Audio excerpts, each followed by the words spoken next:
Hello guys, magluto tayo ngayon ng sinigang na baboy. Mali pala. Sinampalukang baboy pala. Yan.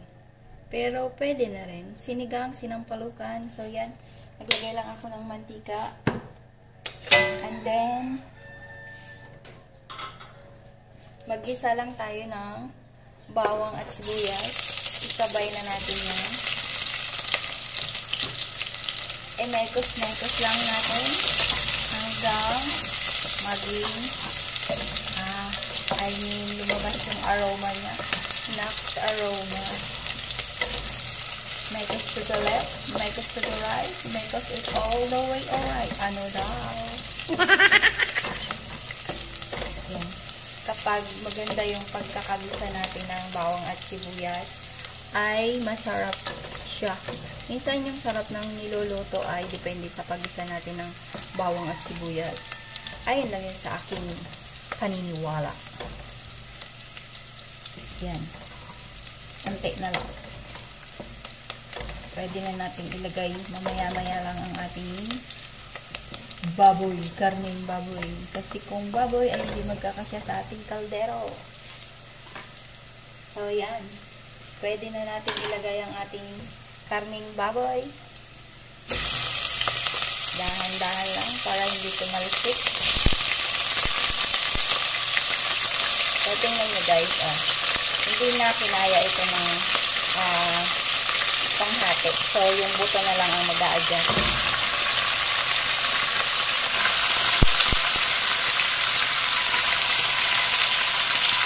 Yan. Pagkatapos ay haluin lang natin. Mekos to the left na naman tayo and mekos to the right.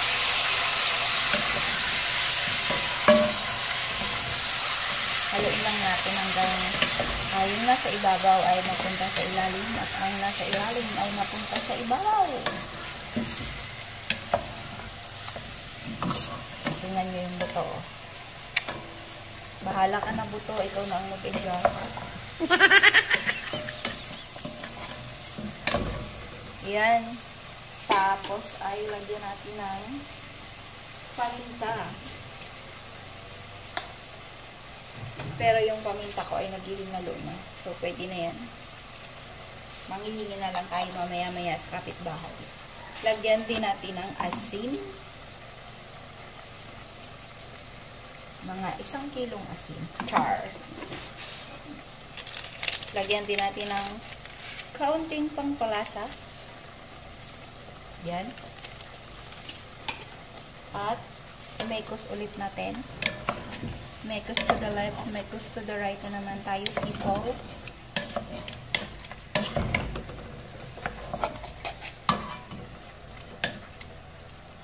Pagkatapos ay takpan lang natin at balikan natin yan after 10 years.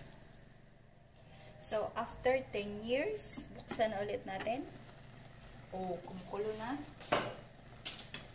Ay, puso mo. Mekos. Magalaw ang aking camera. Oh my God, natabi niya ang aking kaldero. Uy, sure. Yan. Haluin natin ng mabuti. Yan.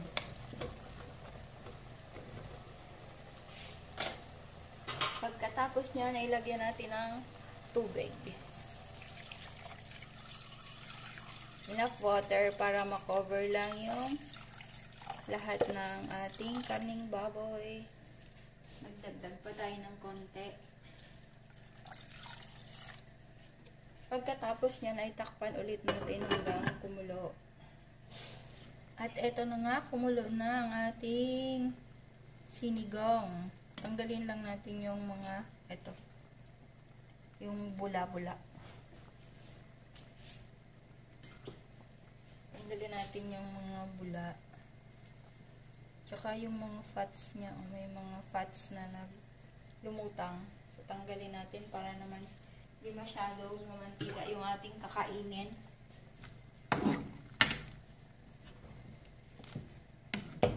Haluin lang ulit.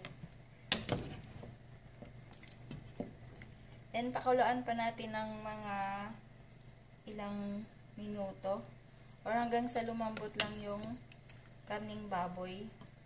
Kasi mas masarap kapag nalaga ng mabuti yung ating karne at saka malambot siya. Pakuluin pa natin yun. Ayan. Hinaan lang natin guys yung apoy para hindi masyadong maiga yung sabaw. After 30 minutes, maglagay na tayo ng sinigang mix.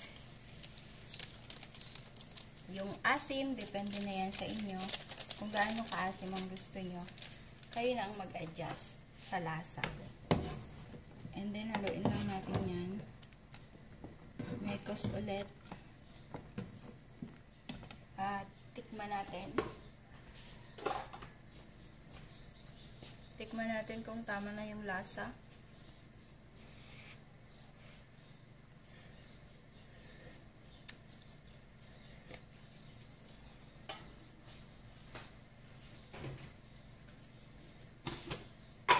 Magdagdag tayo ng konting asin.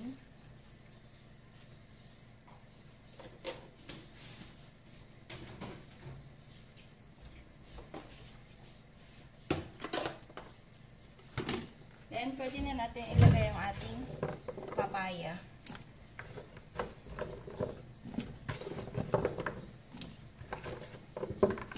Yan, isang langga ng papaya. O, diba? Ang dami. Masarap kasi yan, guys, ang papaya. Tapos, pakuluan lang natin ng siguro mga 15 minutes or 10 minutes. Kasi, hindi natin gusto na masyadong malambot yung papaya. Mas masarap siya kainin kapag medyo crunchy pa siya. Sa mga gulay, guys, mas masarap kainin yung medyo crunchy. Hindi na masarap kainin kapag na-overcook natin or malataan na siya. Yan, takpan lang ulit natin. Tapos mamaya ilalagay natin yung ating kangkong. Pwede na natin ilagay yung ating kangkong. Ito guys, kung gaano kadami ang papaya, siya namang unti ng kangkong. O, diba? Ang galing. Yan. Okay na to. So, yan ang ating sinigang na baboy. Ayan. Goods na ito. That's all for today's video. Salamat sa panonood. Please do share my video and subscribe to my channel. Thank you.